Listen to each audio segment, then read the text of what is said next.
সাহাবীরা জিজ্ঞাসা করলেন, আবু বকর কেন কাঁদলেন?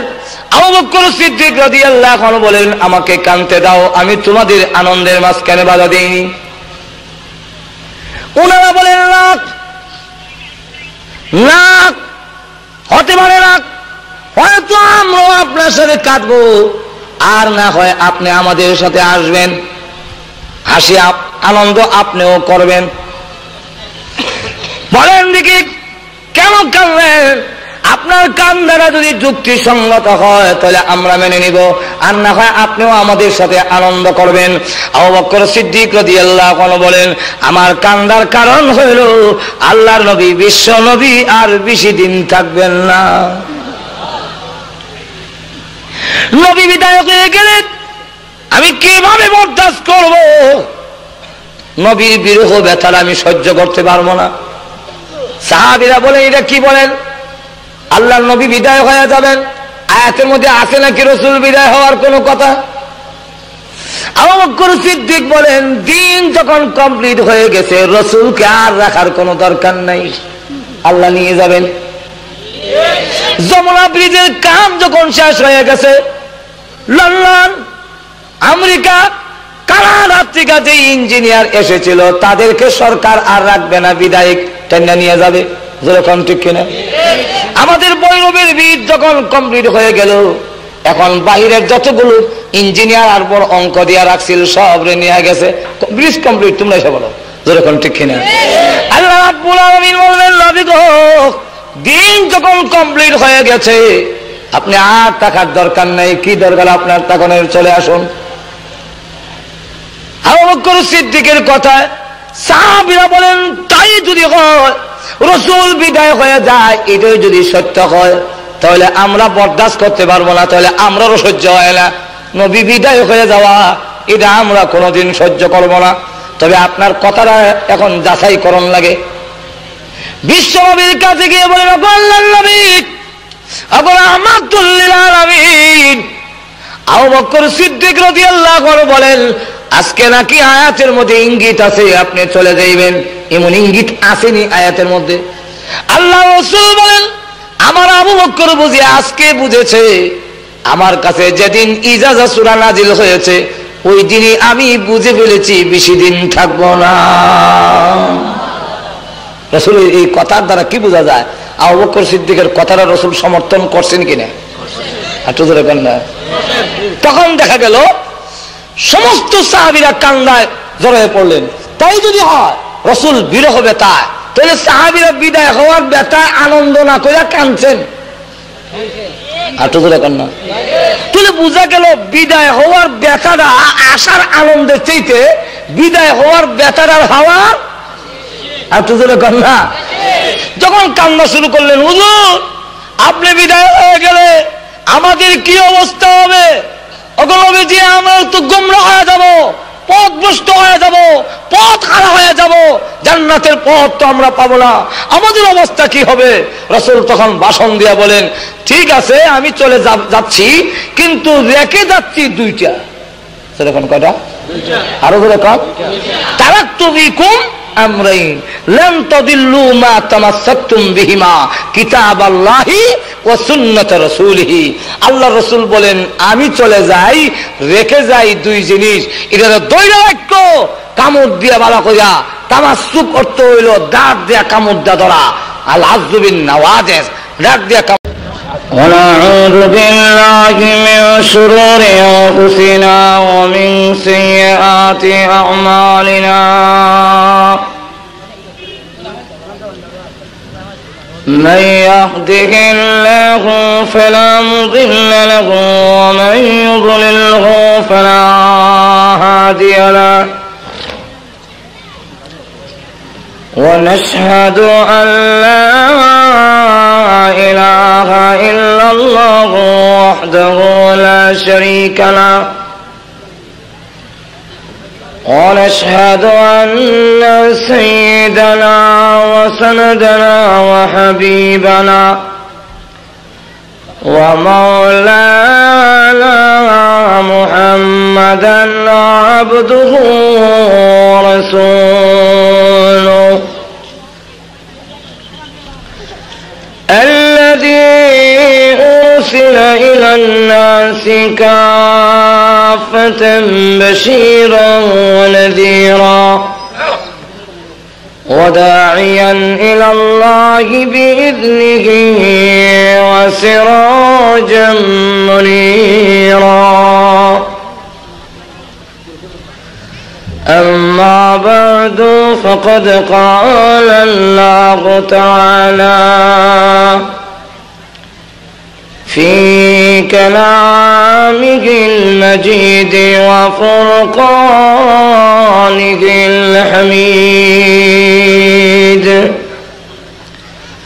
أعوذ بالله من الشيطان الرجيم. بسم الله الرحمن الرحيم. وما محمد إلا رسول قد خلت من قبله الرسل أفإن مات أو قتل انقلبتم على أعقابكم ومن ينقلب على عقبيه فلن يضر الله شيئا وسيجزي الله الشاكرين.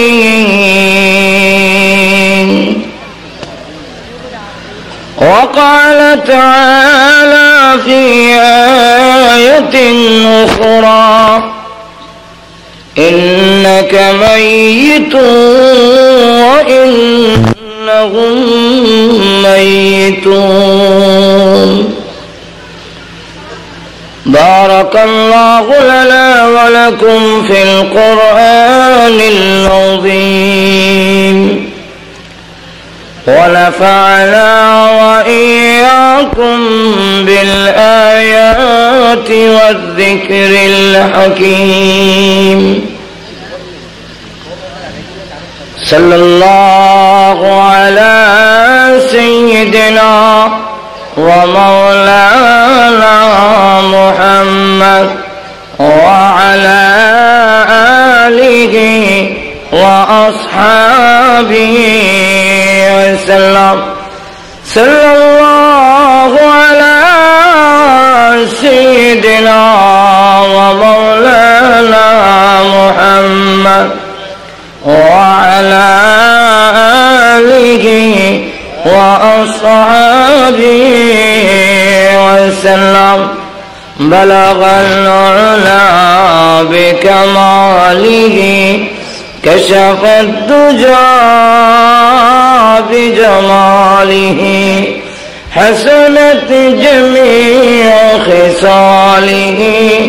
صلوا عليه خلق ما شرفه هم یہ تیری مہربانی ہے. امت محمدی ہو ہم فقط یہ تیرے کرم ہے. بلغ العلا بكماله كشف الدجى بجماله حسنت جميع خصاله. صلوا عليه.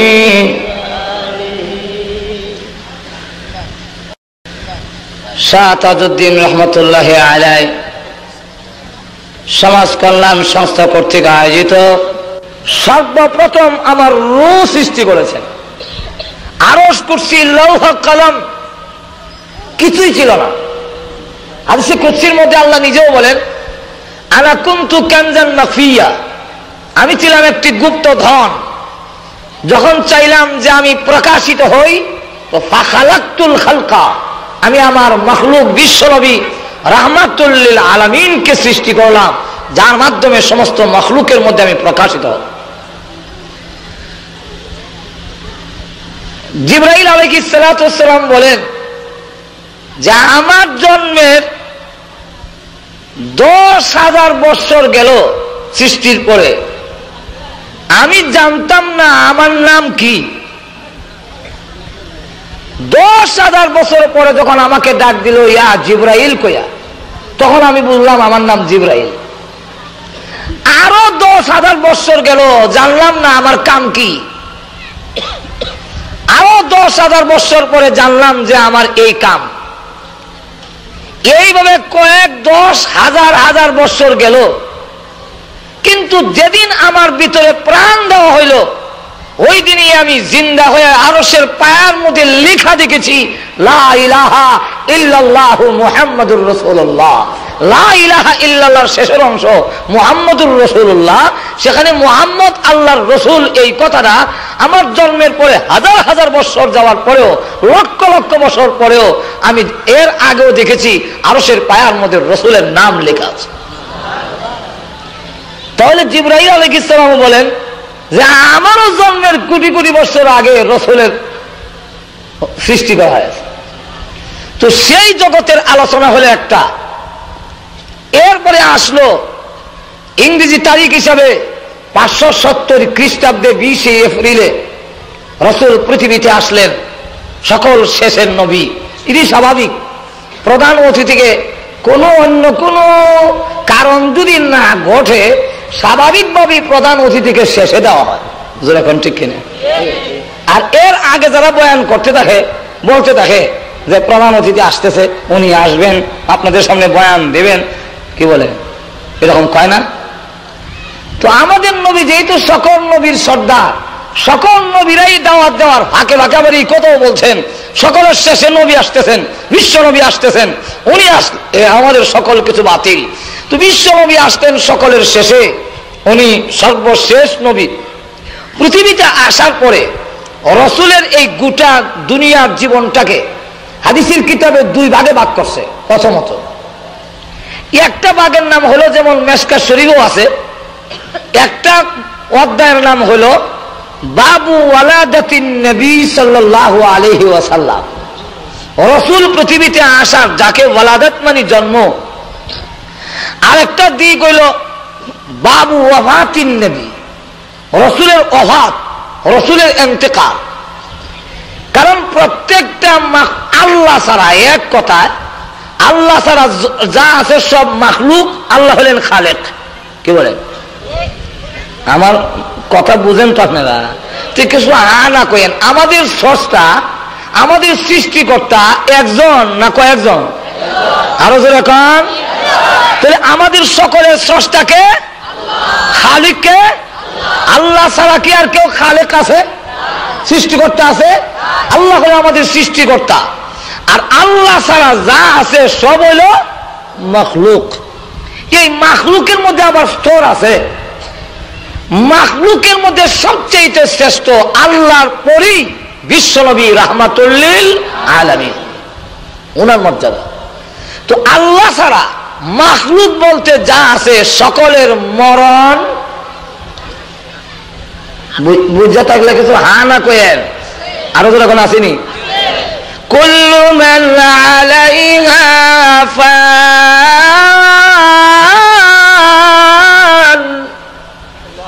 ওয়া ইয়াবকা ওয়াজহু রাব্বিকা যুল জালালি ওয়াল ইকরাম।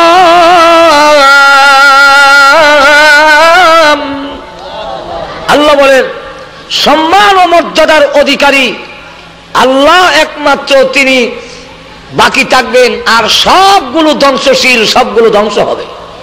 কে বলেন ঠিক না? আর যার মরণ আছে সে কখনো মানুষের খালেক মাবুদ হতে পারে না। যিনি মানুষের খালেক আর মাবুদ হবেন, তার কতগুলো সিফত কোয়ালিটি তখন লাগে। এর মধ্যে একটা সিফত কোয়ালিটি হলো তিনি মরতে পারবেন না। যারা মরণ আছে, যারা ধ্বংস হয়ে যায়, সেই বস্তু কখনো মাবুদ হতে হতে। এই কারণে আল্লাহ এক আয়াতে বলেন আল্লাহু লা ইলাহা ইল্লাহু, আল্লাহ ছাড়া আর কেউ মাবুদ নাই। কেন নাই? ওই আল্লাহ তার সিফত বয়ান করে, কোয়ালিটি। আল হাইয়ুল কাইয়ুম,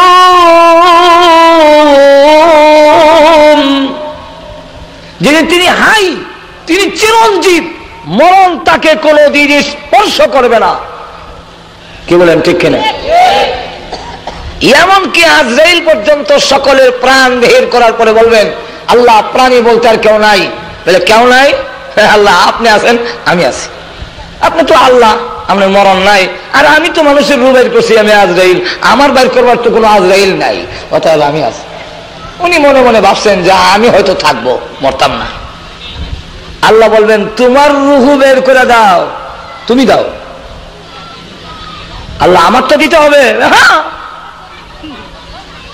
আজরাইল তখন তার নিজের রুহু বের করার সময়, আল্লামা আশিক আলাহি বলন্দ শহরি মরনে কে বাদ কিয়া হোগা, এই কিতাবের মধ্যে লেখেন, রু বের করার সময় এমন জোরে চিৎকার দিবে আর বলবে, রু বের করতে এত কষ্ট হয়, আর একজনেরটা বাইর করতে খুব সহজ, আর ওজনে ইঞ্জেকশন দিতে একটু দেওয়া যায়, কিন্তু নিজে দুঃখ মেলে। যেরকম ঠিক কিনা? আজরাইল ডাক দিয়ে বলবে, প্রভু মানুষের রূহ বের করতে এত কষ্ট হয়, যদি আমি আগে জানতাম প্রভু গো, এত কষ্ট আমি কোনোদিন মানুষকে দিতাম না। তার নিজের রূহ নিজে বের করে দিতে হবে, এক কথা সব ধ্বংস হবে। আমাদের নবীকেও বলেছেন, আমাদের নবীরা আগে আরো যত নবী এসেছিলেন তাদেরও মরণ হয়েছে না? একটু ধরে কন, একজনের হয় নাই, হবে। একটু ধরে কন, উনিকে ঈসা আলাইহিস সালাম দ্বিতীয় আকাশে উঠায় রেখেছেন, মরণের জন্য আবার আসতে হবে। একটু ধরে কন না, পৃথিবীতে আবার আসবেন, তার স্বাভাবিক মৃত্যু হবে। প্রত্যেকেই মরণের স্বাদ, এটা আল্লাহ নিজে বলছেন, কুল্লু নাফসিন যায়িকাতুল মাউত, প্রত্যেকটা প্রাণী বলতেই তার মরণের স্বাদ গ্রহণ করিতেই হইবে। কি বলেন, ঠিক কিনা? শুধু এখানেই শেষ না, কুল্লু নাফসিন যায়িকাতুল মাউত কয়ার হলে আবার কয় সুম্মা ইলাইনা তুরজাউন,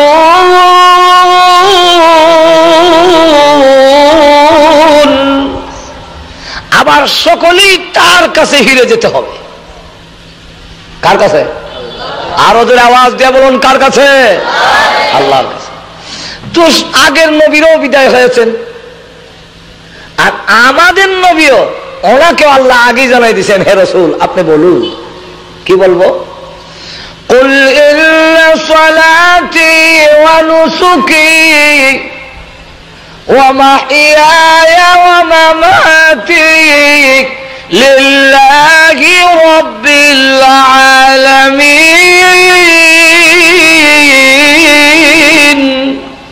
হে রাসূল আপনি বলুন, ইন্না সালাতি আমার নামাজ, ওয়া নুসুকি আমার কুরবানি, ওয়া মাহইয়ায়া আমার জীবন, ওয়া মামাতি আর আমার মরণ, লিল্লাহি আল্লাহর জন্য, যিনি হলেন তামাম জগতের পালনেওয়ালা, তামাম জগতের পালনেওয়ালা আল্লাহ রাব্বুল আলামিনের জন্য আমি রাসূলের জীবন মরণও আল্লাহর জন্য। যারা বলেন ঠিক কিনা? এখন আসুন, আল্লাহ আরো বলেন তার রাসূলকে, হে রাসূল আপনি শুনে রাখুন, ইন্নাকা মাইতুন ওয়া ইন্নাহুম মাইতুন। হে রাসূল নিশ্চয় আপনি মরণশীল, মাইত। মাইত তো বুঝেন আপনারা? আপনি তো কথা বুঝেন না? কই গেছ বাবা? মাইতের জানাজা পড়তাম গেছিলাম আমরা, কই না দেখো।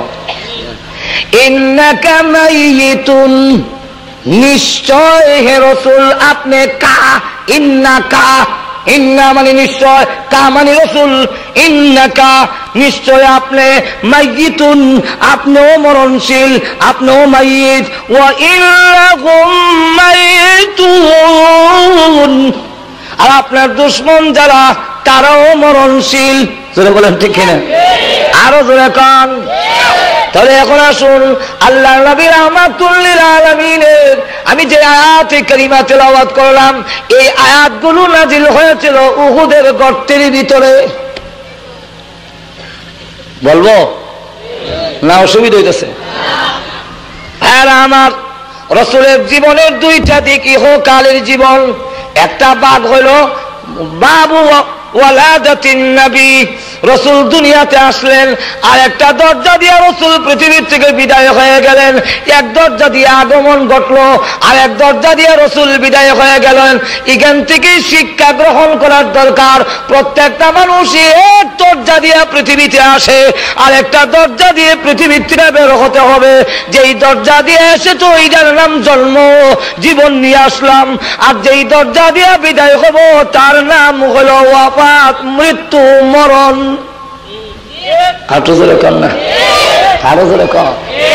আল্লাহ এক আয়াতে উল্লেখ করে দিয়েছেন, মরণটা আগে উল্লেখ করেছেন। الذي خلق الموت والحياة ليبلوكم, আল্লাহ বলেন তোমাদের মরণ এবং জীবন তিনি সৃষ্টি করেছেন। সেই সত্তা যিনি সৃষ্টি করেছেন তোমাদের মরণ এবং জীবন, তো সেখানে জীবনের আগে মরণ কথাটা আগে আনলেন কেন? আল্লাহ এই কথা বুঝাইয়া দিয়েছেন, যাবে মানুষ পরে, জন্ম হয় আগে, জীবন নিয়ে আসে আগে, তারপরে মরণ হয়। কিন্তু আল্লাহ আয়াতের মধ্যে মরণের কথা আগে উল্লেখ করলেন কেন? আল্লাহ বুঝাই দিতে চান তোমার যাওয়াটা নিশ্চিত, এর মধ্যে কোনো সন্দেহ নাই। কন্যা যাওয়াটা, যাওয়াটা নিশ্চিত। কেমনে নিশ্চিত?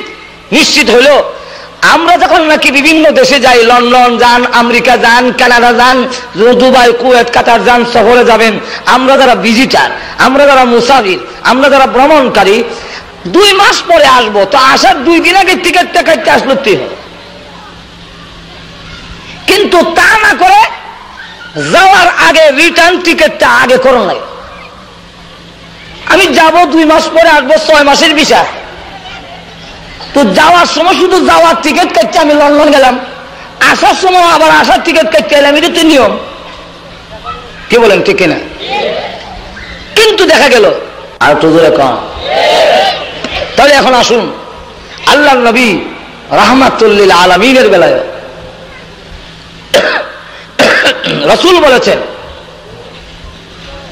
ওই উহুদের যুদ্ধের সময় কাফেররা যখন চতুর্দিক থেকে পাথর বর্ষণ শুরু করলো নবীজিকে লক্ষ্য করে, ওই দেখো তোমাদের নবী শহীদ হয়ে পড়ে আছেন, কাদ কুতিলা মুহাম্মদ সাল্লাল্লাহু আলাইহি ওয়াসাল্লাম, মুহাম্মদ সাল্লাল্লাহু আলাইহি ওয়াসাল্লাম শহীদ হয়ে গেছেন, নিহত হয়ে গেছেন। এই কথা বলার সাথে সাথে সাহাবীদের মধ্যে এমন একটা নৈরাশ্য এবং তাদের ভিতরে এমন ভাবে আশা ছেড়ে দেওয়া, আশা চেপে বসলো।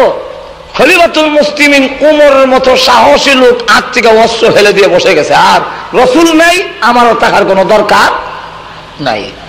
সাহাবীরা বিভিন্ন জায়গায় বসে আছেন যে রাসূল বিদায় হয়ে গেছেন, রাসূল শহীদ হয়ে গেছেন, তা আমরা তাকে কি করব? ওই গর্তের ভিতরে তখন আয়াত নাজিল হয়েছে। রাসূল গর্তের ভিতর থেকে আয়াত নাজিল হওয়ার পরে বের হলেন, যে আয়াতগুলো শোনায়া দেই। কিন্তু এমন ছত্রভঙ্গ হয়েছে যে কাউকে খুঁজে পাচ্ছেন না। একটা পাথরে উঠে আহ্বান করবেন যাতে দেখতে সুবিধা হয়, কিন্তু পাথরে উঠতে পারতেছেন না। রাসূলের পাশে যিনি ছিলেন, যার নাম তালহা রাদিয়াল্লাহু আনহু, উনার পিঠের মধ্যে 80 থেকে 99টা তীরের জখম লাগা। উনি শুয়ে বললেন, ওগো নবীজি, আমার কাঁধে পা রাখুন, আমি আপনাকে আলগি দিয়া ওই পাথরে উঠাই দিই। রাসূল আবু তালহার কাঁধে পা রাখলেন।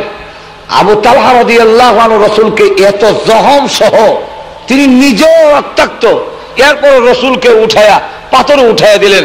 রসুল ডাক দিলেন, হে সাহাবীরা, আমি শহীদ হয়ে যাই নাই, এখনো তোমাদের মধ্যে জিন্দা আছে। আল্লাহ কুরআনে বলছে, ওর রাসূল ইয়াদউকুম ফি উখরাকুম, রসুল তোমাদেরকে পিছন থেকে আহ্বান করতেছে। কেমনি সব সাহাবীরা আবার রসুলের সামনে জমা হইল। রসুল তখন বললেন, আয়াতগুলো বলবো পরে, এর আগে একটা সুসংবাদ শোনো।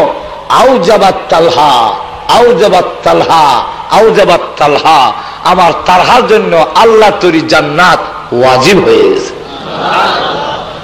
ওই আয়াতগুলো নাযিল হয়েছে। ওয়ামা মুহাম্মাদুন ইল্লা রাসূল, মুহাম্মদ সাল্লাল্লাহু আলাইহি সাল্লাম তো একজন আল্লাহর রাসূল, আল্লাহর নবী। কাদ খালাত মিন ক্বাবলিহি রুসুল, রাসূলের বহু বচন হইল রুসুল। কাদ খালাত আর কাদ মাজাত মিন ক্বাবলিহি রুসুল, রসুলের পূর্বে অনেক, আরো বিশ্বনবীর আগে আরো অনেক রাসূল এসেছিলেন, তারা বিদায় হয়ে গেছেন। আফাইন মাতা আও কুতিলান কলাবতু, যদি রসুল ইন্তেকাল করেন অথবা তিনি শহীদ হয়ে যান, আলা আকাবিকুম, তোমরা কি আমার রসুলের পরে, যখন নাকি রসুল বিদায় হয়ে গেলেন, মনে করো রসুল পৃথিবীতে নাই অথবা শহীদ হবেন, স্বাভাবিক, এর আগে নবী ছিলেন, তারাও গেছেন, উনিও তো নবী রসুল, সুতরাং উনিও চলে যাইতে পারেন, যেরকম ঠিক না ঠিক না? তাহলে পরবর্তী কি তোমরা আমার ইসলাম, আমার ধর্ম ছেড়ে দিবে?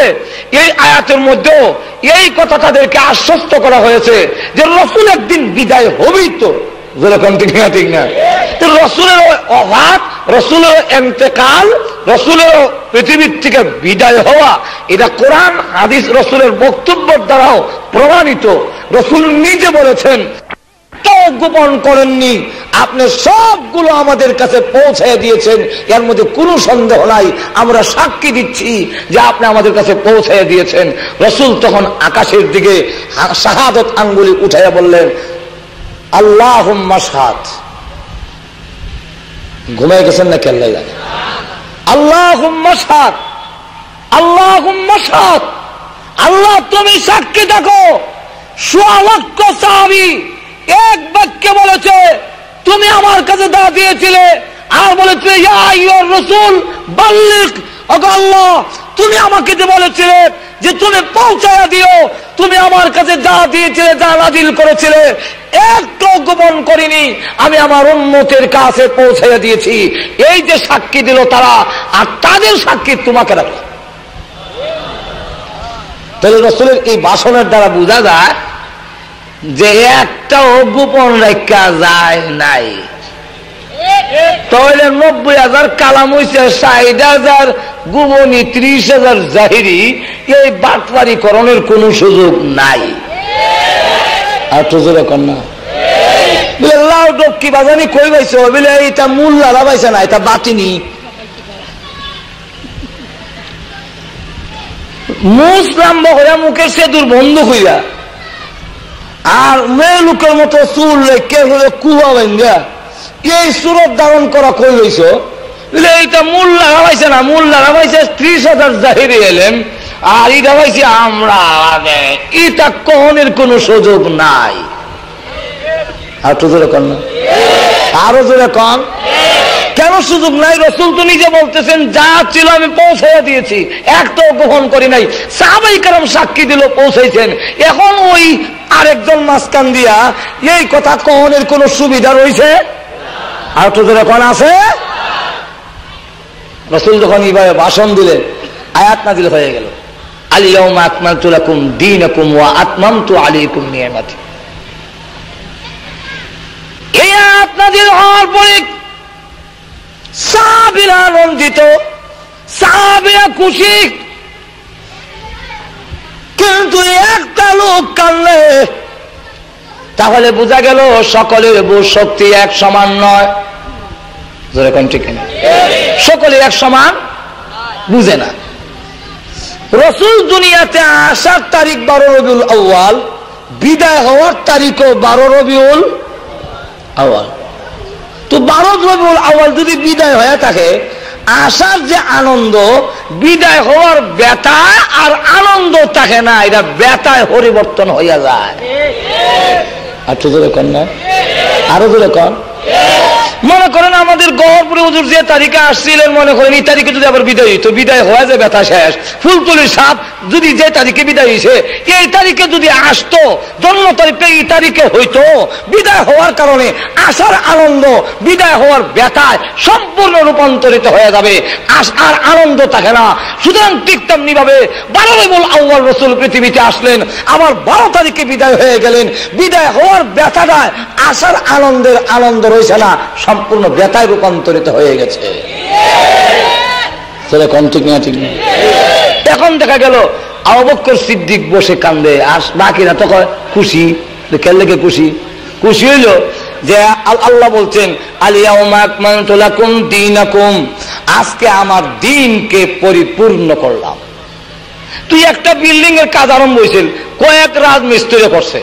আরো সহজে উদাহরণ দিয়ে বুঝাই, যমুনা ব্রিজ অনেক আর্থিক পরিকল্পনা শুরু হয়েছে, এক সরকারে পরিকল্পনা করছে, আরেক সরকারে গিয়া হাত্তর বসানি শুরু করছে, আরেক সরকারে মানে হাত্তর বসাইয়া মোটামুটি অর্ধেক 12 আনা করে লইছে, আরেক সরকারে গিয়া 4 আনা করিয়া সাইনবোর্ড তার নামে লাগাই দিছে। না কেন? শেষ করে যে সুনাম তার। যারা কাজটাকে কমপ্লিট করে তারা সুনাম। বাড়ি একটা বানাইলেন লন্ডন থেকে, অন্তত 10 বছর আগ থেকে শুরু করছেন কাজ, কারণ এরকম বিল্ডিং সিলেটের অনেক আছে। সিলেট উপশহরে এক বিল্ডিং বানাইছে, আমি 5 বছর ধরে এখানে থেকে থেকে তফসির হয় রমজানে, আর দেখি খালি গুল গুল গুল গুল 5 বছর ধরে হইতেছে। কথা বুঝছেন? শুধু মাটির নিচে 1 কোটি টাকা খরচ করছে, ভূমিকম্প প্রতিরোধ দেওয়া হয়েছে। ভূমিকম্প প্রতিরোধ, ভূমিকম্প হইলে এটা পড়তো না, এটা জাম্পিং কর, এমনি হতো, এটা এমনি হইতো না, এটা হল। আমি বললাম ভূমিকম্প প্রতিরোধ ক্ষমতা দেওয়া হয়েছে, আজরাইল প্রতিরোধ ক্ষমতা দিছে না, জানা তুই বিল্ডিং থাকবো, বিল্ডিং এর মালিক মরে যাবো, তার কিলা বলি। তুই কয়েক বছরে এর ভিতরে মেস্তর, রাজমেস্তর, শ্রমিক অনেকেই আইসা গেছে, কিন্তু দেখা গেল যাদের মাধ্যমে সম্পূর্ণ কাজ কমপ্লিট হইয়া রং দিয়া উদ্বোধন যেদিন হবে, মিষ্টি কিন্তু ওরা খাবে, বকশিসটা কিন্তু ওরাই নিয়ে যাবে। ঠিক নেই? এই জন্য সাহাবীরা একদল আনন্দিত, খুব খুশি যে আজকের দিনে আমাদের ইসলামকে পরিপূর্ণ করা হয়েছে আমাদের মাধ্যমে। কিন্তু পরিকল্পনা আরেকজনে কয় এত খুশি হইও না, মিষ্টি আর বকশিস রয়েছ, কিন্তু এটা বুঝতে রাখো এতদিন যে মোটা অঙ্কের বেতন হইতা, বেতন কিন্তু শেষ। কারণ কাজ যখন শেষ হয়ে গেছে আর থাকবে না। আরো যখন ঠিক কিনা? আরো যখন বিল্ডিং এর কাজ যখন কমপ্লিট হয়ে গেছে, তাহলে রাজমিস্ত্রি আর সর্দার আর রাখবে? আরো যখন রাখবে? রাখবে না, বিদায়, যে স্যার আসসালামু আলাইকুম, যান, শেষ কাজ শেষ। তো আল্লাহর দ্বীন একটা প্রতিষ্ঠান, এই প্রতিষ্ঠানের কাজ শুরু হয়েছে আদম আলাইহিস সালাম থেকে নিয়ে, আর আমাদের নবীর মাধ্যমে এটা কমপ্লিট হয়েছে। হযরত আবু বকর সিদ্দিক বলেন, এই কমপ্লিট যখন হয়ে গেল, আয়াতের উন্নয়ন তিনি কান্দে। সাহাবীরা জিজ্ঞাসা করলেন, আবু বকর কেন কাঁদলেন? আবু বকর সিদ্দিক রাদিয়াল্লাহু আনহু বলেন, আমাকে কাঁদতে দাও, আমি তোমাদের আনন্দের মাঝখানে বাধা দেইনি। ওনারা বলেন, রাখ রাখ, হতে পারে রাখ, হয়তো আমরা আপনার সাথে কাঁদবো, আর না হয় আপনি আমাদের সাথে আসবেন, হাসি আনন্দ আপনিও করবেন। বলেন দেখি কেন কাঁদলেন? আপনার কান্দারা যদি যুক্তিসঙ্গত হয় তাহলে আমরা মেনে নিব, আর না হয় আপনিও আমাদের সাথে আনন্দ করবেন। আবু বকর সিদ্দিক রাদিয়াল্লাহু আনহু বলেন, আমার কান্দার কারণ হইল আল্লাহর নবী, বিশ্ব নবী আর বেশি দিন থাকবেন না। নবী বিদায় হয়ে গেলেন, আমি কিভাবে বরদাস্ত করব? নবীর বিরহ ব্যথার আমি সহ্য করতে পারবো না। সাহাবীরা বলে, এটা কি বলেন? আল্লাহর নবী বিদায় হয়ে যাবেন, আয়াতের মধ্যে আছে নাকি রাসূল বিদায় হওয়ার কোনো কথা? আবু বকর সিদ্দিক বলেন, দিন যখন কমপ্লিট হয়ে গেছে, রাসূলকে আর রাখার কোনো দরকার নাই, আল্লাহ নিয়ে যাবেন। যমুনা ব্রিজের কাজ যখন শেষ হয়ে গেছে, লন্ডন, আমেরিকা, কানাডা থেকে যে ইঞ্জিনিয়ার এসেছিল তাদেরকে সরকার আর রাখবে না, বিদায় টেনে নিয়ে যাবে। যেরকম ঠিক কিনা?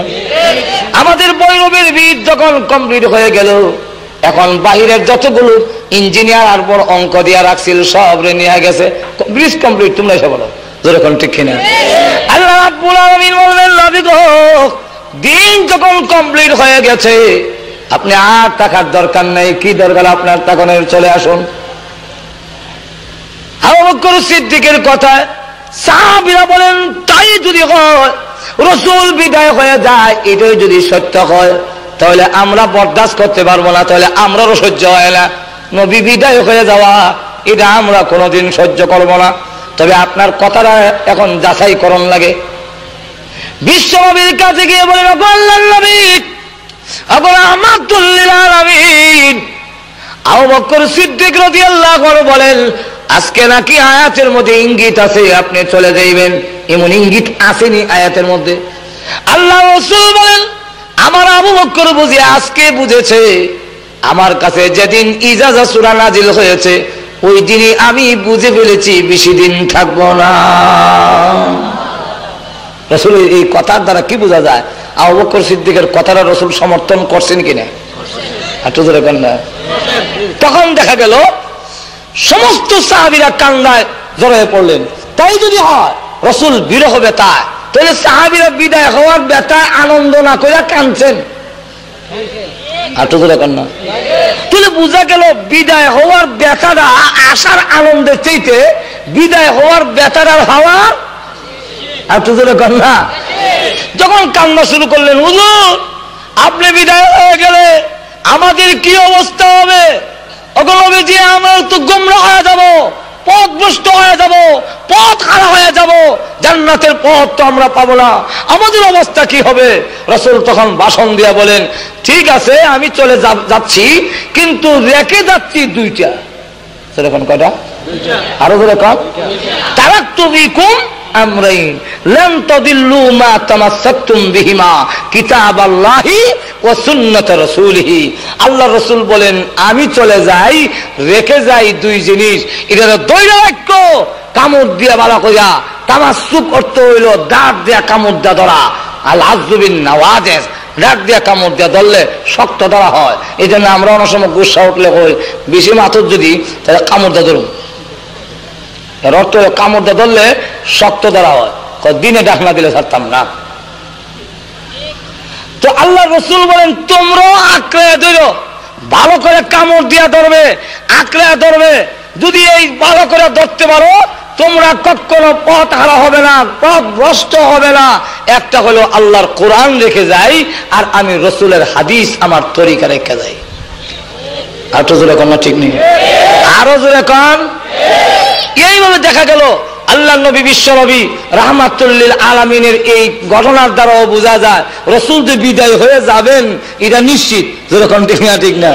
আরো যেরকম সফর মাসের শেষ বুধবারে তিনি কিছু সুস্থ হইলেন, এর আগে অসুস্থ, পরে অসুস্থ, বুধবারে কিছু সুস্থ হইয়া জোহরের নামাজ পড়তে গেলেন।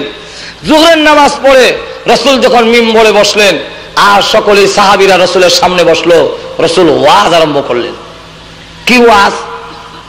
যে আল্লাহর কোন এক প্রিয় বান্দাকে আল্লাহ অনুমতি দিয়েছেন, ইচ্ছা করলে তিনি চলে যাইতে পারেন, আর ইচ্ছা করলে এই মুহূর্তে না গিয়া আরো কিছুদিন তিনি থাকতেও পারবেন। এই অনুমতিটা আল্লাহ তার প্রিয় বান্দারে দিয়েছেন। তো আল্লাহর ওই প্রিয় বান্দা চলে যাওয়াকে পছন্দ করে নিয়েছেন, না তাকিয়া যাওয়ারে পছন্দ করেছেন। সাহাবীরা এদিনও ওয়াজ শুনতেছে, কেউ নড়াচড়া নেই। কিন্তু আবারও ওই বুড়া ওই কান্দে। কোন বুড়া? আবু বকর সিদ্দিক। সাহাবীরা বলেন এই বুড়ারে নিয়ে বড় বিপদ হল, ওয়াজ উল্লই কান্দে। আচ্ছা কোন তো দেখি ওখন কান্দনের কি ওয়াজটা করলো? রসুল বলতেছেন আল্লাহর কোন এক প্রিয় বান্দাকে অনুমতি দিয়েছেন, ইচ্ছা করলে থাকতে পারেন, ইচ্ছা করলে চলেও যেতে পারেন, উনি যাওয়ারে পছন্দ করছেন, তা আমরা কান্দতাম সেনে? ইদি কান্দনের কোন ওয়াজ নেই। হযরত আবু বকর সিদ্দিক বলেন এই আমার কান্দনে হামলা করো না। তোমরা আমি কইছি কান্তায়, আমার কান্দনে হামলা করো না। তোমরা আসলে মনোযোগ দিয়ে ওয়াজ শোনো না, খালি এমনি হা করে তাহো, কিন্তু বুঝো না কোনটা। সবে করে আমি এক খেয়ালে ওয়াজ শুনে না। একটু ধরে কন না, যদি মনোযোগ দিয়ে সকলে ওয়াজ শুনতো তাহলে আমরা ওয়াজটারও আর একটু উন্নত মানের করতাম।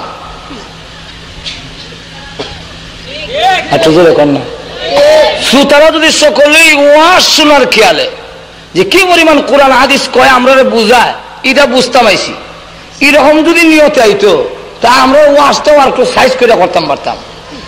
সব শ্রোতায় এক নিয়তে আসে না, কিছু আসে আওয়াজটা কেমন উন্ত, যেরকম ঠিক নেই। কিছু আসে গজল ওজল গাইলে, কিছু আসে বক্তারে দেখতো দাদারা কিরকম।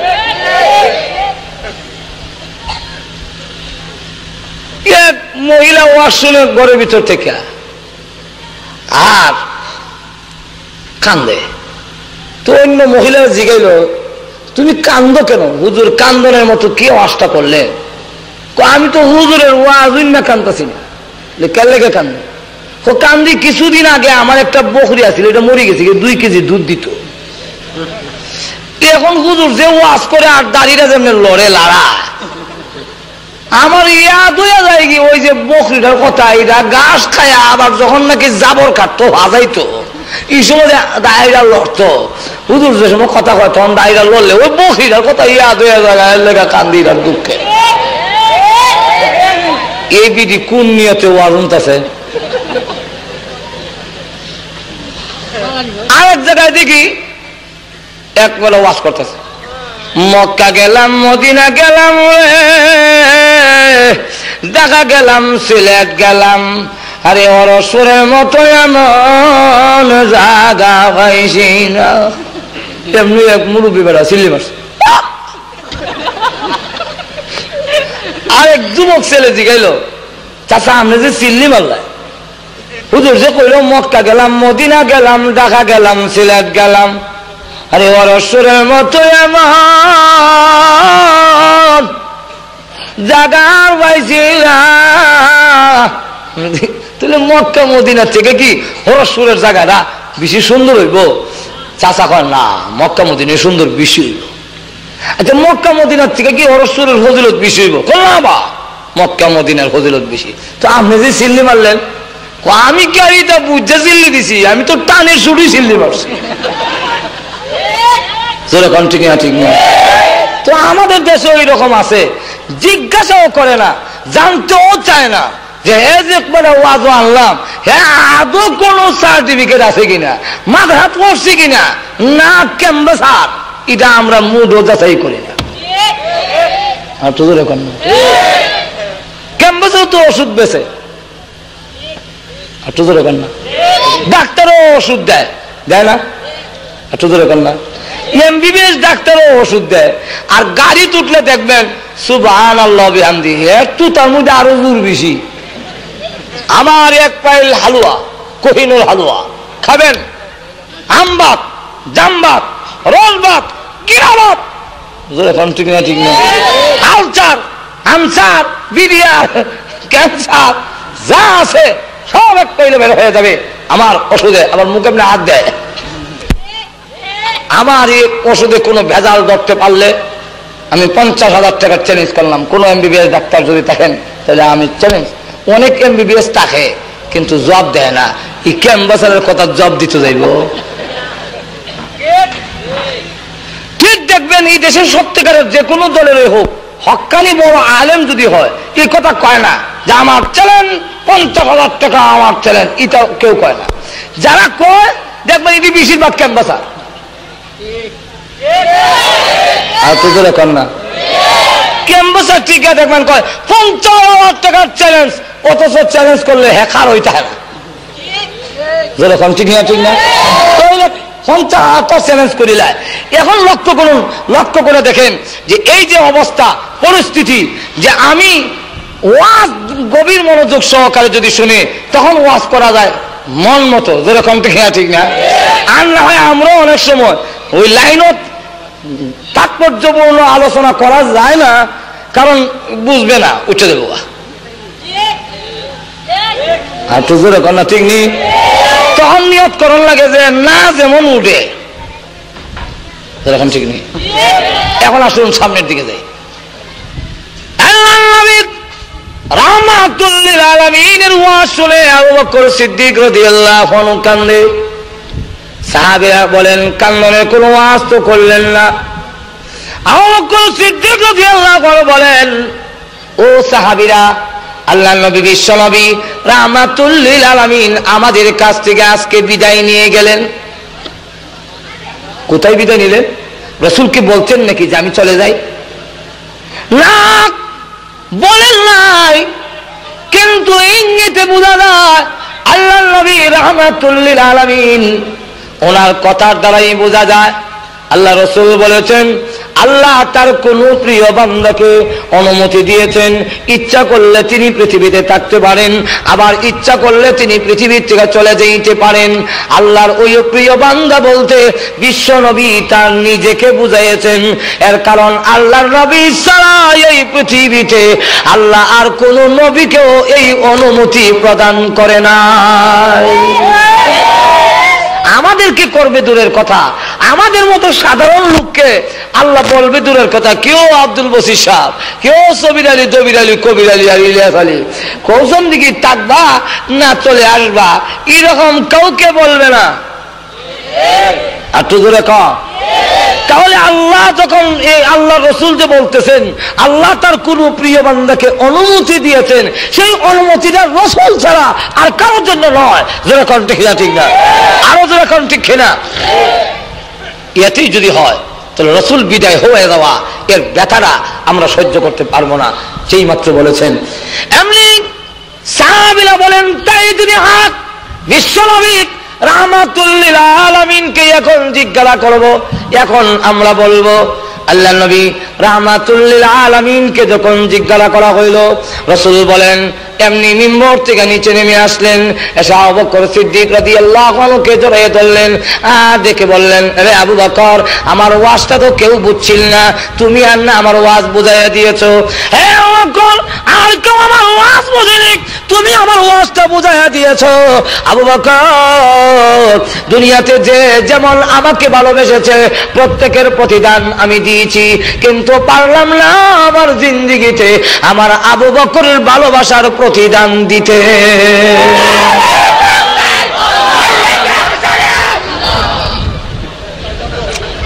তুমি তো আজকে সিল্লে মারে সবটা নষ্ট করে দিলে। ভাই আমার লক্ষ্য করে দেখুন, আল্লাহ নবী রাহমাতুল লিল আলামিনের এই ঘটনার দ্বারা বোঝা যাক আল্লাহ নবী রাহমাতুল লিল আলামিন বেশি দিন থাকবেন না। এখন আসুন যাই। এইভাবে আল্লাহর নবী বিদায় হজের বাণীতে মাত্র দেখা গেল কয়েক মাস আগে আয়াত নাযিল হয়েছে। আল্লাহর রাসূল আস্তে আস্তে যখন নাকি 63 বছর হয়ে গেল, এমনি আল্লাহর রাসূল অসুস্থ হতে লাগলেন, এখন আর সোজা হতে পারেন না। আল্লাহর নবী রাহমাতুল লিল আলামিন অসুস্থ হইয়া এখন বুকে ব্যথা, দারুণ বুকে ব্যথা, মাথায়ও ব্যথা। কেন বুকে ব্যথা হইল? যেই নবীকে দুনিয়াতে আসার সময় আল্লাহ কানতে দিলেন না, যেই নবী দুনিয়াতে আসার সময় মার প্রসব বেদনা হইল না। এই পৃথিবীতে এমন কোন মা নাই যে মার প্রসব বেদনা হয় না, কিন্তু আমেনা বলেন আমি একমাত্র মহিলা বিশ্বের মধ্যে আমার ছেলে মুহাম্মদ যেদিন দুনিয়াতে এসেছে আমি আমেনার কোন প্রসব বেদনা হয় নাই। পৃথিবীর প্রত্যেকটা সন্তান কান্দে, যেরকম কাঁদছেনি আপনারা কাঁদছেননি, না বলে দুনিয়াতে আমরা আছে সময় কাঁদছেন না, ইয়াদ নাই আর কি, ইয়াদ নাই। বিশ্বাস না হলে মা বাপকে জিজ্ঞাসা করেন, যেরকম ঠিক কিনা। প্রত্যেকটা মানুষ কেঁদেছে, কিন্তু আল্লাহ রাহমাতুল লিল আলামিনকে কাঁদতে দেয় নাই। কেন কাঁদতে দেয় নাই? নবী গো, আপনি বিশ্ব নবী, আপনি কান্দেন না। যাতে না কান্দে আল্লাহ নবী নিজেও বলেন। রাসূলের চাচা আব্বাস রাদিয়াল্লাহু আনহু যখন জিজ্ঞাসা করলেন ইসলাম ধর্ম গ্রহণ করে, নবীজি এতদিন পর্যন্ত আমি জিজ্ঞাসা করি নাই, আজকে আপনার কাছে জানতে চাই, আপনি যেদিন পৃথিবীতে এসেছিলেন ওই দিন আকাশের চাঁদ এত কাছে কেন এসেছিল? আমি চন্দ্রের দিকে আশ্চর্য হইয়া তাকাইলাম, এত কাছে তো কোনোদিন চন্দ্র দেখে নাই।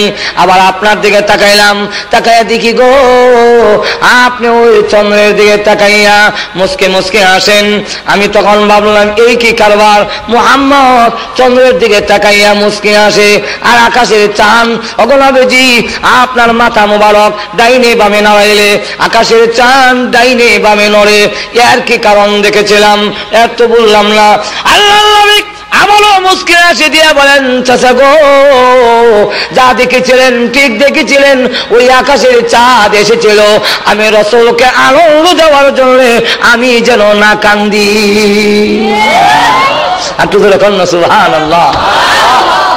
আল্লাহ নবীকে দুনিয়াতে আসার সময় কাউকে দেয়নি, আমার প্রসব বেদনা হলো না।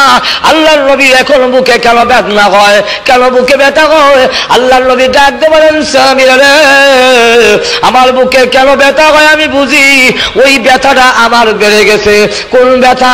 ইহুদিরা আমাকে দাওয়াত দিয়ে নিয়েছিল, দুকা দিয়ে নিয়েছিল, তারা আসলে ষড়যন্ত্র করেছিল, কিন্তু আমার কাছে বলেছে তারা নাকি ইসলাম ধর্ম গ্রহণ করবে। আমি গেলাম, কে দেখি খাবারের আয়োজন করেছে, সাথে একজন সাহাবীকে নিয়ে গেলেন, রুটি আর গোশত মুখ দিলেন, সাহাবী চাবাইয়া গিলে ফেললেন। এমনি সাহাবী আস্তে আস্তে জমিনে পড়ে গেল, শহীদ হয়ে গেল। আল্লাহর নবী রাহমাতুল লিল আলামিন গোশতের টুকরা চিবায়, খালি চিবায় খালি চাবায়, কিন্তু দেখা যায় নরম হয় না, আরো রাবারের মতো ফুলে ওঠে। এর কারণ কি? এইভাবে কেন ফুলে ফুলে উঠে? আল্লাহ রাসূল বুঝতে পারলেন না কেন গোশতের টুকরাটা নরম হয় না, চাবাই কিন্তু কেন এটা নরম হয় না। এমনি তাকায় দেখে গোশতের ভিতর থেকে আওয়াজ আসতেছে, আল্লাহর নবী গো আমার ভিতরে নিলেন না, ওই ইহুদিরা আপনাকে শহীদ করে দেওয়ার জন্য আমার ভিতরে বিষ মিশাইয়া দিয়েছে। আল্লাহ রাসূল বলেন, কি এই ইহুদিরা দাওয়াত দেন না, নাস্তা উস্তা দিলা, তিনি ভিতরে বিষ দিয়েছে কেন? আপনি সত্য নবী কিনা পরীক্ষা করলাম, পরীক্ষা করে বিষ খাওয়া।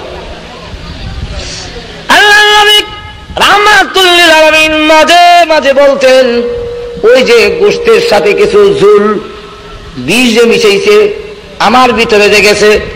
মাঝে মাঝে রাসূল বলতেন বুকটা ব্যথা হয়, কিন্তু ইন্তেকালের আগে ওই বুকের ব্যথাটা যখন বেড়ে গেছে, রাসূল ডাক দিয়ে বলেন, ওই ব্যথাটা আমার বেড়ে গেল, বুকের মধ্যে ব্যথাটা এখন প্রচন্ড দেখা দিয়েছে।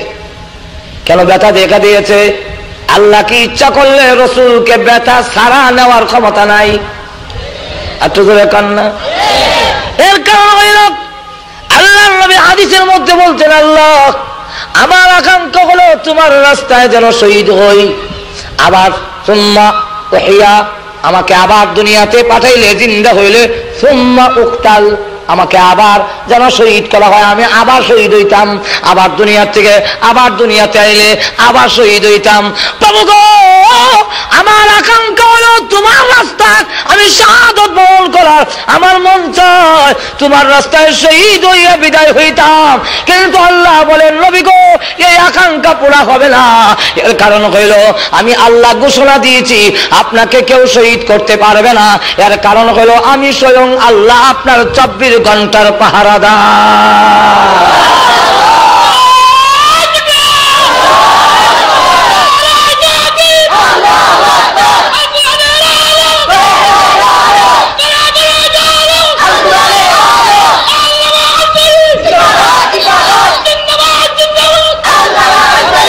লক্ষ্য করে দেখুন আল্লাহ নবী রাহমাতুল লিল আলামিন সম্পর্কে আল্লাহ বলেছেন, ইন্নাল্লাহা ইয়াসিমুকা মিনাল নাস, ওগলবেজি কেউ আপনাকে শহীদ করতে পারবে না, পাহারাদারির কোনো প্রয়োজন নাই।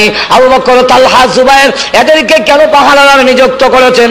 ওগলবেজি সকলকে বিদায় করে দিন, আমি স্বয়ং আল্লাহ আপনার 24 ঘন্টার পাহারাদার হয়ে গেলাম। এখন রসুলকে যদি আবু জেহেল, উতবা, শাইবা, ওলীদ ইবনে মুগীরা আর আবু লাহাবেরা এরা যদি রসুলকে শহীদ করে লায়, মেরে লায়, তাহলে আল্লাহ যে পাহারাদার, আল্লাহ দুর্বল বললে প্রমাণিত হয়। আল্লাহর কোনো অস্তিত্বই দেখে না। আবু লাহাবের কাছে ফেল, আবু জাহেলের কাছে ফেল, কি আমরা ভাড়া দিতেন শেষ করলেছি নাউযুবিল্লাহ, এখন ঠিক না? তো রসুল শহীদ হবে না, কিন্তু রসুলের আকাঙ্ক্ষা পূরণ করার জন্য আল্লাহ ওই বিশ্বের ক্ষমতারা শুরু করে দিলেন বুকের মধ্যে বেদনা। এই ব্যথা দিয়া ওগলবেজি শাহাদাতের সওয়াব দেওয়ার জন্য আমি আল্লাহ আপনার বুকে ব্যথা দিয়েছি। এই জন্য সমস্ত ঐতিহাসিকরা একমত যে রসুল পৃথিবীতে যদিও স্বাভাবিকভাবে বিদায় হয়েছেন, কিন্তু বুকের ব্যথার কারণে আল্লাহ তাকে শাহাদাতের মর্যাদা দিয়েছে। আর রসুল ঘোষণা দিছেন, কেউ যদি বুকের ব্যথায়, ফিট ব্যথায় মারা যায়, ডেলিভারি কেসে মরলে, অ্যাক্সিডেন্টের মরলে, গাড়ি তোলে হইয়া, এটা হুকমান শহীদ, শহীদের সওয়াব দেওয়া হয়। ঠিক তেমনি ভাবে মাথা ব্যথা, বুক ব্যথা, ফিট ব্যথায় যদি কেউ মারা যায়, তাকে শাহাদাতের সওয়াব দেওয়া হয়। কথাটা বুঝছেন? এখন আসুন, রসুল বলেন ওই ব্যথাটা শুরু হয়েছে, আর উঠতেই পারেন না, বুকে ব্যথা, মাথায় ব্যথা। আম্মা জান আয়েশা সিদ্দিকা রাদিয়াল্লাহু আনহা বলেন, আমরা কাপড় দিয়ে রসুলকে ঢেকে রেখে দিয়েছি। আর মাথার মধ্যে ওই আমরা প্রচন্ড টাইপের জ্বর হইলে দেখবেন মাথার মধ্যে কাপড় ভিজাইয়া পানি দিতে দেয়, যেরকম দেয় না, রসুলের ওইখানে পট্টি দিয়া পানি দিচ্ছে। তো আল্লাহর নবী রাহমাতুল লিল আলামিনকে যখন এইভাবে চাদর দিয়ে শুয়ে রাখা হইল আর উপর দিয়ে চাদর ঢাকা দেওয়া হইল, আম্মা জান আয়েশা বলেন, আমার সম্পূর্ণ ধারণা পরিবর্তন হয়ে গেল যখন আমি দেখলাম আল্লাহর নবী চাদরের ভিতর থেকে কোন সময় এইভাবে হাতটা গুটায়, আবার হাতটা এইভাবে লম্বা করে। আল্লাহর নবী রাহমাতুল আমিন দাফন করার পরে আল্লাহর রসুল বিশ্ব নবী রাহমাতুল লিল আলামিনকে রওজাতে রাখার পরে এক সাহাবী বলেন, আমি তাকায়া দেখি রসুলের ঠোঁট মুবারক গুলো নড়তেছে। আর তো জোরে কেন না, লাফ দিয়ে আমি রসুলের রওজাতে নামলাম, নাইমা রসুলের ঠোঁট মুবারকের উপরে আমার কান রাখলাম, এমনি দেখি দুই ঠোঁটের মাঝখানে থেকে আওয়াজ আসতেছে, আল্লাহুম্মা উম্মতি। আর তো জোরে কেন না। আল্লাহর রসুল রওজাতে শুইলেন, জিন্দা নবী। আল্লাহর রসুল বলেন যে কবরের সমস্ত নবীরা জিন্দা, সমস্ত নবীদের বেলায় আল্লাহ ঘোষণা দিয়েছেন মাটিকে, নবীদের শরীরে তোমরা স্পর্শ করবা না। আমাদের নবী রওজা শরীরে জিন্দা আছেন, হায়াতুন নবী কবরে হায়াতুন নবী, ওয়া হুয়া হাইয়ুন, ইমাম বুখারী লেখেন, ওয়া হুয়া হাইয়ুন ফি কবরিহি, রাসূল রওজাতে জিন্দা। আল্লাহর রাসূল বলেন, যারাই আমার কবরের পাশে এসে সালাম দেয়, আমি ডাইরেক্ট নিজ কানে তার সালাম শুনি। দেওবন্দে একটা প্রশ্ন করা হয়েছিল, এসকাল লেখা হয়েছিল দারুল দেওবন্দে, একটা সওয়াল করা হয়েছিল যে রাসূল যে রওজাতে আছেন এটা জিন্দা, আপনারা দেওবন্দিরা মানেন কিনা? দেওবন্দীদের পক্ষ থেকে যেই মৌলানা জবাব দিচ্ছিলেন, ওনার নাম খলিল আহমদ শাহ। উনি যখন জবাবে লিখলেন যে আমরা রসুল রওজাতে জিন্দা আছেন শুধু এতটুকুই বিশ্বাস করি তা না, আমরা বিশ্বাসটা আর একটু আগুয়াই। এলো হইল রসুল যে রওজাতে শুয়ে আছেন এটার মাটি মুবারকের দাম আল্লাহর আরশের চাইতে আরো বেশি, এটা আমরা দেওবন্দীরা বিশ্বাস করি। আল্লাহ রসুল রওজাতে জিন্দা আছেন। এখান থেকে কিয়ামতের মাঠে সর্বপ্রথম সকলকে উঠানোর আগে আল্লাহর রসুলকে জান্নাতি পোশাক পরাইয়া উঠাইবেন হাসরের মাঠে। আল্লাহ রাব্বুল আলামিন আমাদের সকলকে রসুলের এই পরিপূর্ণ জিন্দেগিকে অনুসরণ করার, ইত্তেবা করার তৌফিক আমাদের দান করুন। সকলে বলেন আমিন। ওয়া আখিরু দাওয়ানা আলহামদুলিল্লাহি আলামিন। কেউ উঠবেন না, দোয়া হবে। যারা দাঁড়ায় আছেন আপনারা সহ বসেন, এখন যারা আছেন উঠবেন তো দূরের কথা, যারা দাঁড়ায় আছেন আপনারা আপনার বসে পড়েন, দোয়া হয়ে যাবে। দেখেন না কাটায় কাটা শেষ করছি, যা লেখা আছে 9টা 9টা, ওই 10 টাইম নো কমপ্লিট, যেরকম ঠিক না ঠিক না। আরো যেরকম ঠিক কিনা? কথা কাজ আমরা ঠিক আছে, আমি এরকম না যে একটা লম্বা আরম্ভ করে দিয়েছি। বসেন, আপনারাও বসে যান, দোয়া হয়ে যাবে। এই দোয়া আজকের এই মাহফিল জীবনের শেষ মাহফিল হতে পারে, আর আমি গুনাহগার হতে পারি, কিন্তু এই মাহফিলে আল্লাহর প্রিয় বান্দা, আল্লাহর ওলি, আল্লাহর মায়ার বান্দা এখানে অনেক আছে। যেরকম ঠিক নেই, আরো যেরকম। বসেন বসেন। اللهم صل على سيدنا مولانا محمد وعلى آله وأصحابه وبارك وسلم. أستغفر الله ربي من كل ذنب وأتوب إليه. لا حول ولا قوة إلا بالله العلي العظيم. أستغفر الله ربي من كل ذنب وأتوب إليه. لا حول ولا قوة إلا بالله العلي العظيم. الحمد لله. ربنا ظلمنا أنفسنا وإن لم تغفر لنا وترحمنا لنكونن من الخاسرين. ربنا اغفر لنا ولوالدينا وارحمهم كما ربياني صغيرا. রব্বুল আলামিন तमाम জীবনের গুনার বোঝা মাথায় নিয়ে আসামির বেশে, অপরাধীর বেশে, ভিক্ষুক কাঙ্গালের মতো আলেম ওলামা নিয়ে, সাদা দাড়িওয়ালা মুরব্বী নিয়ে, নওজোয়ান ভাইদেরকে নিয়ে, মাসুম বাচ্চা নিয়ে, পর্দার আড়ালের নেককার মা বোনদেরকে নিয়ে, আমি গুনাহগার তোমার মায়ার বান্দাদেরকে নিয়ে হাত বাড়াইলাম। মেহেরবানি করে জিন্দেগির গুনাহ মাফ করে দাও রব্বুল আলামিন। আল্লাহ তাআলা, প্রভু, জানি না আজকের এই মোনাজাত কার জন্য, জানি জীবনের শেষ মোনাজাত। কত মানুষ ঘুমায় আর ওঠে না, কত মানুষ ঘর থেকে বের হয় আর ঘরে ফিরে যায় না। আল্লাহ, মৃত্যু আসার আগে আগে মেহেরবানি করে জিন্দেগির গুনাহ মাফ করে দাও। আয় আল্লাহ তাআলা, প্রভু, আমরা যে যে উদ্দেশ্যে তুলেছি প্রত্যেকের নেক আশা পূরণ করে দাও। আমাদের মধ্যে যারা অসুস্থ বিমারি আছেন সেবা করে দাও। অনেক বিমারির দরখাস্ত আছে, আল্লাহ সেবা করে দাও রব্বুল আলামিন। প্রভু গো, ও প্রভু, মেহেরবানি করে আমাদের কবুল আর মঞ্জুর করো। আল্লাহ, মুসিবতে যারা আছে উদ্ধার করে নাও, পেরেশানি যারা আছে পেরেশানি দূর করে দাও। আয় আল্লাহ, আমাদের আওলাদ গুলোকে নামাজি দিনদার পরেজগার বানায়া দাও। আয় আল্লাহ, আমাদের সন্তানগুলোকে হক্কানি আলেম হাফেজ বানায়া দাও রব্বুল আলামিন। আল্লাহ তাআলা, প্রভু হে, আমাদের স্ত্রী সন্তানের হায়াতে তাইয়্যিবা দান করো। আয় আল্লাহ, তাদেরকে নামাজি দিনদার বানায়া দাও। এই এলাকার নারী পুরুষ সকলকে তুমি মাফ করে দাও। আয় আল্লাহ, আজকে এই মাহফিলের আয়োজন যারা করেছেন, শোনার জন্য যারা এসেছেন, সাহায্য সহযোগিতা যারা করেছেন, মেহেরবানি করে সকলের জন্য কিয়ামতের মাঠে এই মাহফিল খানা নাজাতের উসিলা বানায়া দিও রব্বুল আলামিন। যেই ছেলেগুলোকে আজকে পাগড়ি দেওয়া হলো, তাদেরকে হক্কানি আলেম হওয়ার তৌফিক দাও। তাদের সিনার মধ্যে আল্লাহ কোরআন শরীফ 72 তিল বসায়া দাও। কোরআন সুন্নাহ অনুযায়ী আমল করার তৌফিক তাদের দান করে দাও।